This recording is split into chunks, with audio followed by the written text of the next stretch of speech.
Hi everyone, my name's Alex. I am in my last class, like most of you. I am also a school psychology grad student in my last year as well. And I just started receiving supervision and working with ABA clients. And one of my clients were doing a lot of functional communication training, and I'm using it with one of my students in my school internship as well. And so I've been really interested in the research behind it, and so that's kind of what led me to do this for my project. Functional communication training is one of the most common and effective interventions for severe problem behaviors. Since the initial description of FCT by Karen Durand in 1985, various aspects of FCT treatment process have been evaluated, and from this research, Karen Durand, best practices have emerged. So hundreds of studies have systematically replicated the findings from Karen Durand and have used FCT as an important part of a comprehensive multi-component intervention plan. And FCT has been used with children, adolescents, and adults with a variety of disabilities and in diverse settings. In addition, studies have considered the use of FCT in home settings with parents as principal intervention agents, as well as in schools with teachers as principal intervention agents. And there's really been a lot of favorable results and support the use of FCT for addressing challenging behaviors with children and young children, like we've been talking about in this class.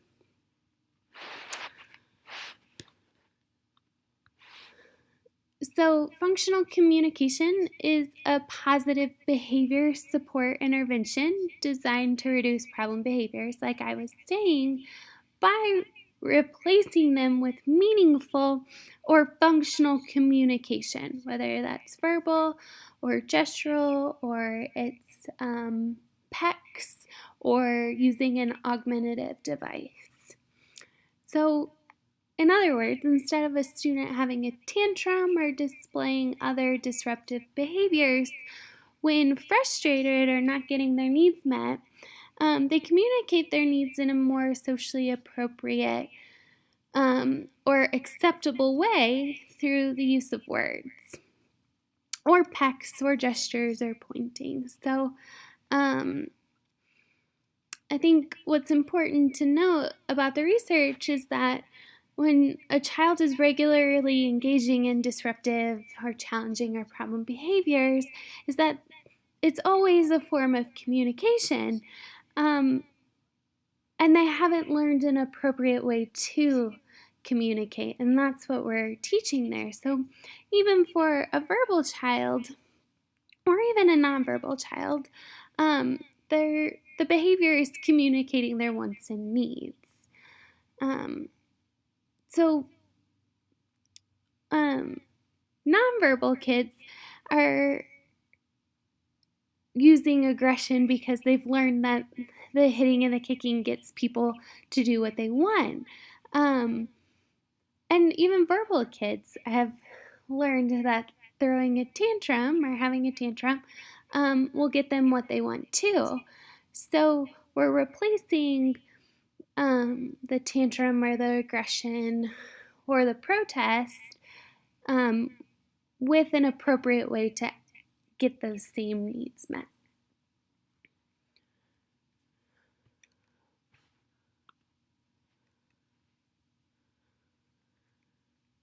So the emphasis of FCT is on functionality as opposed to the form. So we really need to understand the function behind the problem behavior. And we all know this is attention, access to preferred or tangibles, or escape avoidance.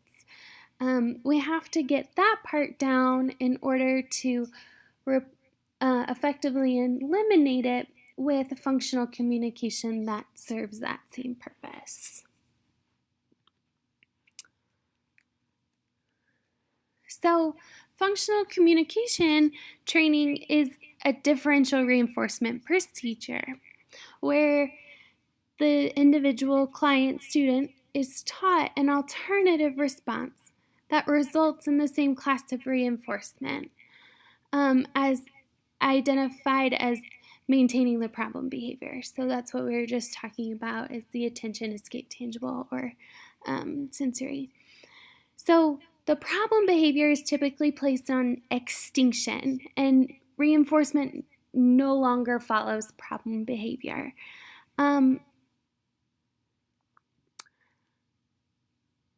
Functional communication training is different than other function-based DR procedures because the alternative response is a recognizable form of communication. So, an example of this, if you have a student that's tantruming in the classroom, and that looks like crying, screaming, saying no, and you do an FA or an FBA and determine that the function of the behavior is escaping work, then we're going to offer the student an effective way to signal the need for a break. So depending on their expressive language capacity, it's going to look like something like, break please, or can I have a break now, instead of tantruming. So reinforcement and prompting are key in teaching this new behavior. So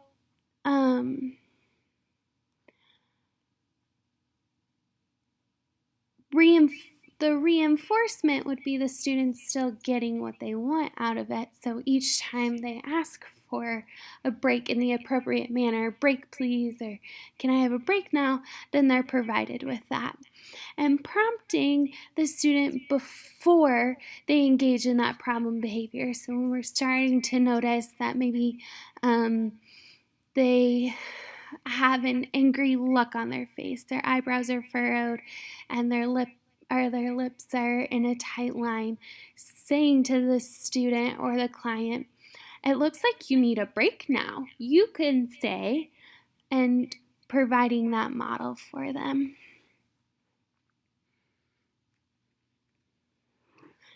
So for this assignment, I looked for articles that focused on functional communication and early intervention and students with autism. And I did a comprehensive search through databases. So I used the Auraria library to look at academic search, ERIC Psych Info, and then I also used Google Scholar and went straight to Java because I knew that's where we get a lot of our good articles. So the keywords and combinations that I used were autism, early intervention, young children, ABA, and functional communication training. So my inclusion criteria, functional communication was operationally defined within the article. The subjects were diagnosed as having autism and were eligible for early intervention, and they had to be published in peer-reviewed journals.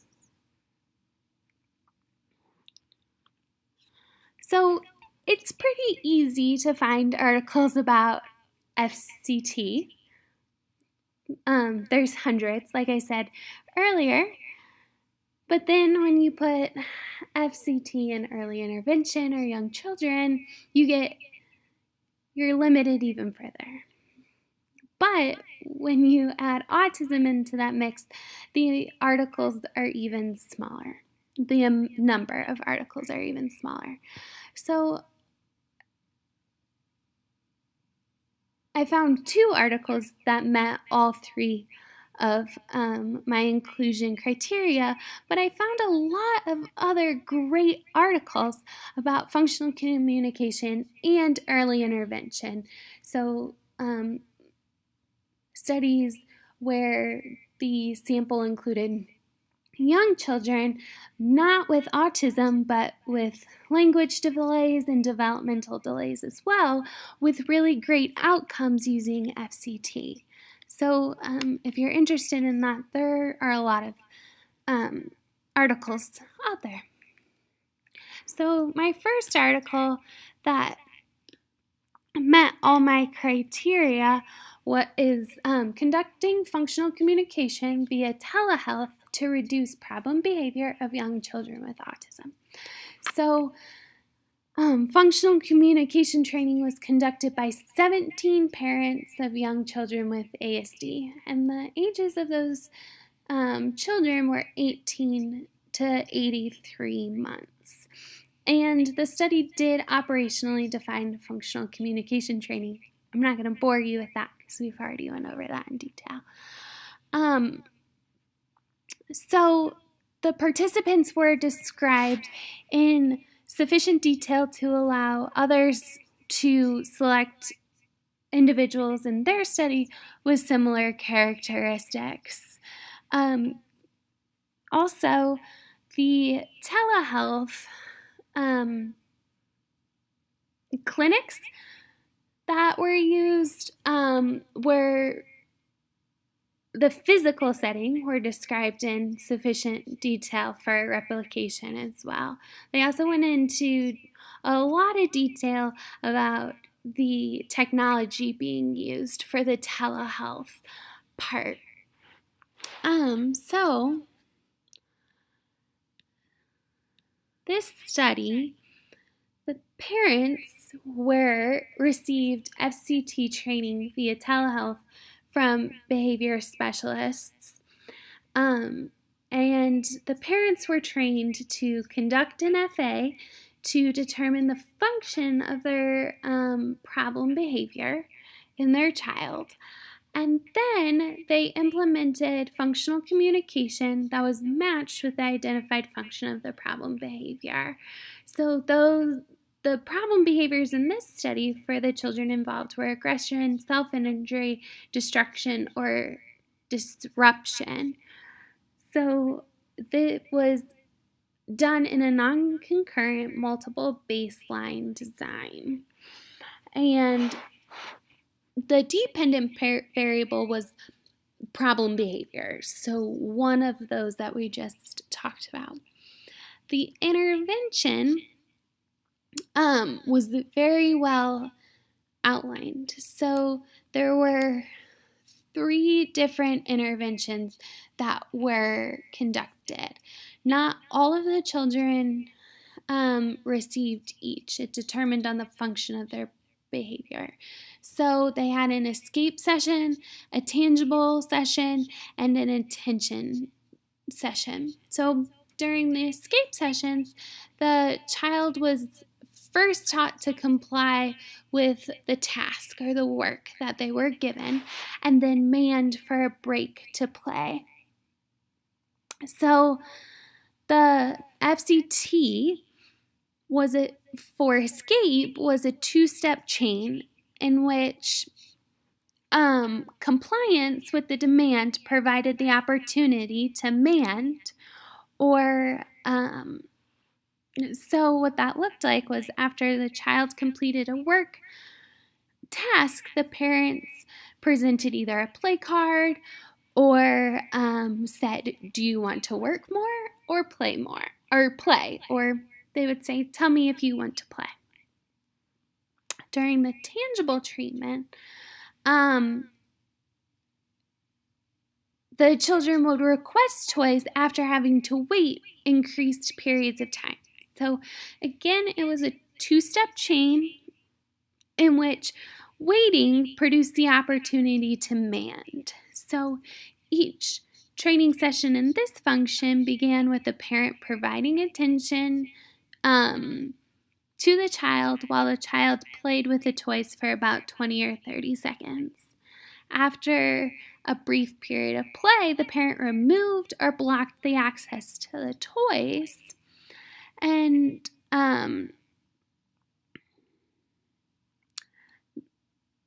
then the child would have to wait for a sufficient amount of time.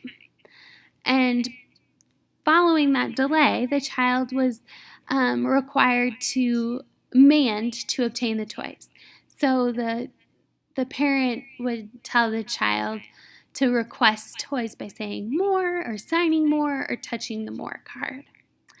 And then the FCT attention treatment, where the child was taught to request attention from the adult when the adult removed their attention.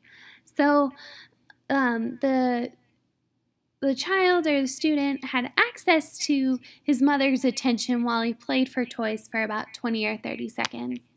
And then the mother removed her attention and instructed the child to say, "Play, please," to regain the attention. And then the mother provided attention for 1 or 2 minutes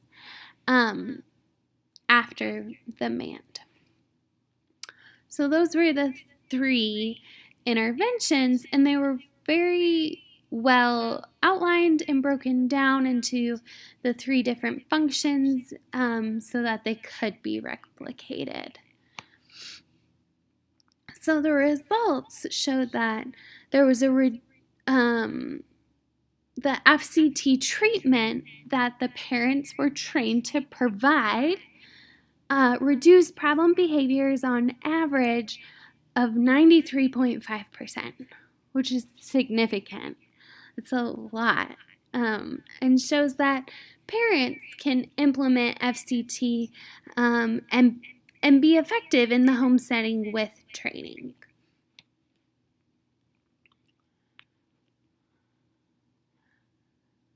The other article that I reviewed, it was called Functional Communication Training in the Natural Environment, a pilot investigation with a young child with autism spectrum disorder.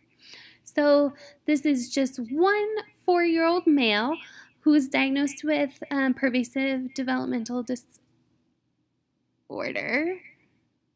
Nope, that's incorrect. He was,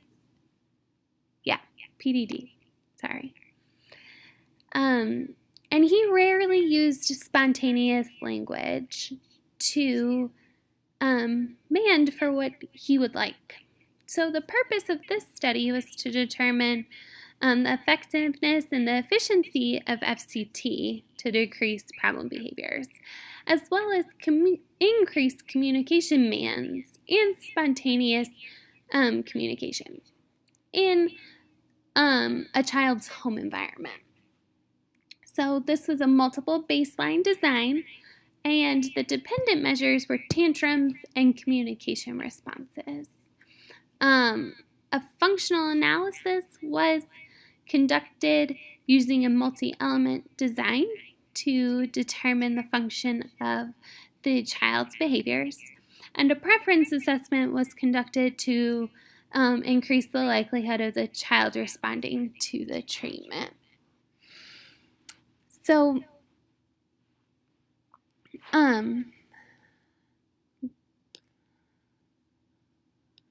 the baseline condition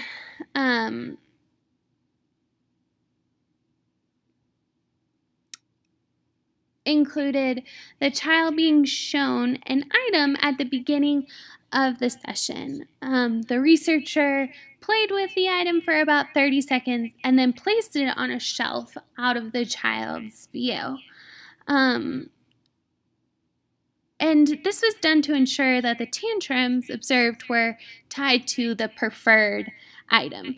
So the functional analysis showed that it was tangible, was the function of the behavior. So during baseline, data was collected on the duration of tantrums and the latency of the communication response, which was always 0 because the response had not been taught yet. So prior to beginning, Scott is the name of the student. Scott was taught to hand a picture on a card to demand,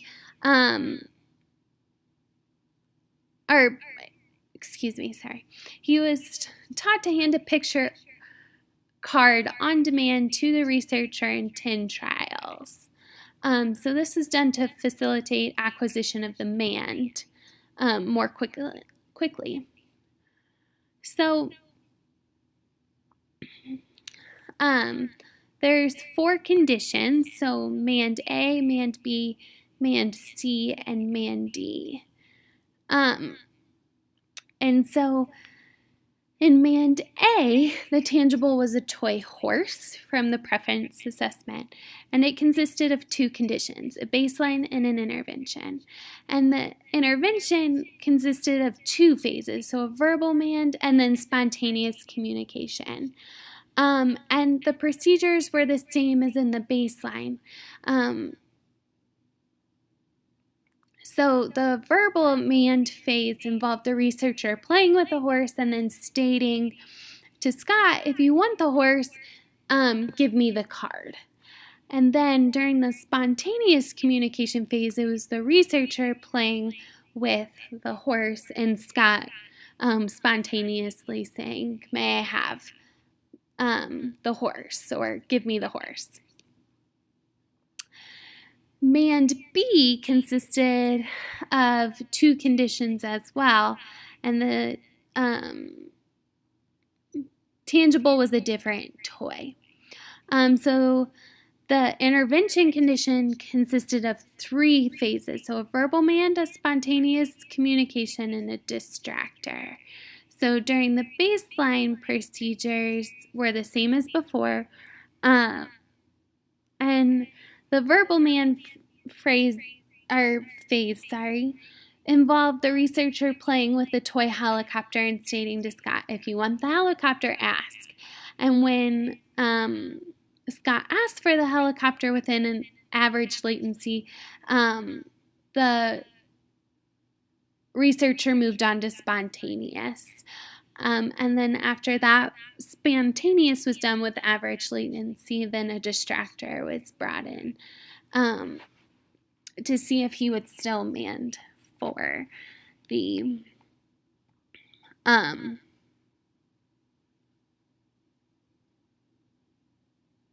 toy. So mand C and mand D were similar, so they brought in other distractors. So more than one intervention phase. So the results of the study across mands demonstrated a decrease in the problem behavior while increasing the number of mands and the latency to respond. So I know that it's kind of hard to see, but in all 4 of the interventions, so mand A, mand B, mand C, and D, the problem behavior went down and kind of flatlined at 0 across the bottom. So successful in decreasing the problem behaviors. And it also increased the students' number and diversity of words.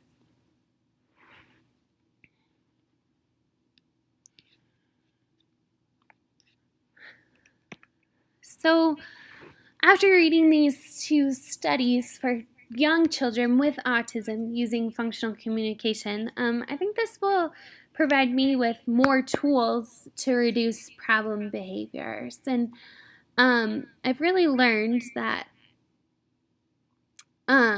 replacing a problem behavior with a socially appropriate response with the same function is very effective and efficient for young children. And I think will affect my practice because, like, the first study included parents, and parents can do this.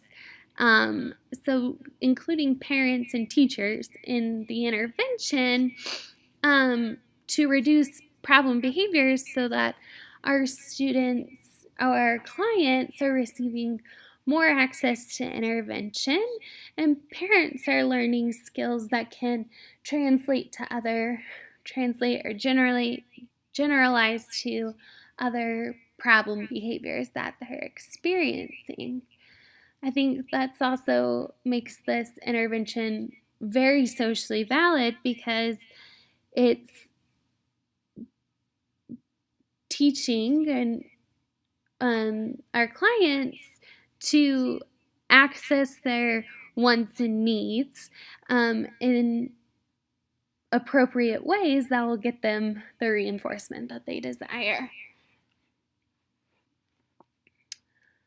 So for me, I think this will be one of those go-to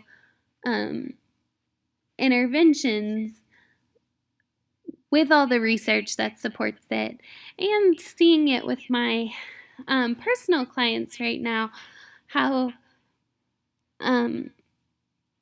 teachers respond to children asking for things appropriately, and how it opens so many doors socially for children with peers and with adults. And so I've seen the effectiveness in practice, and so I think that's reinforced my my use of the intervention in the future. And here are my 2 references. And like I was saying earlier, there's more if you just type in functional communication training into any of the search or databases, you'll get a lot. That is it. Thanks for listening.